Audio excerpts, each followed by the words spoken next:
ભાવનગરમાં આરોગ્ય વિભાગ દ્વારા મતદાતાઓને સૂચના આપવામાં આવી છે। હાલ ગુજરાતની અંદર ગરમીમાં સતત વધારો થતો રહ્યો છે અને ત્યારે હવામાન ખાતાએ પણ ગરમી અને હીટવેવની આગાહી કરેલી છે, જેના કારણે રાજ્યમાં અનેક શહેરમાં 40 થી ઉપર તાપમાન જવાની શક્યતા છે।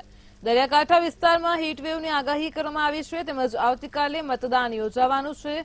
આરોગ્ય તંત્ર દ્વારા પણ તકેદારી રાખવા મતદાતાઓને જરૂરી સૂચન અને સતર્ક રહેવા જણાવાયું છે।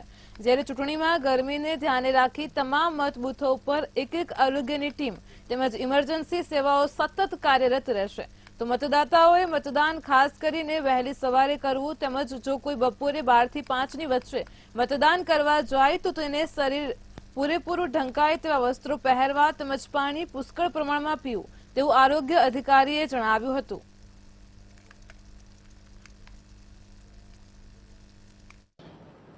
અત્યારે ગરમીની સિઝન છે ને થોડું ટેમ્પરેચર પણ થોડું હાઈ છે, તો એને લીધે સાવચેતી રાખવી।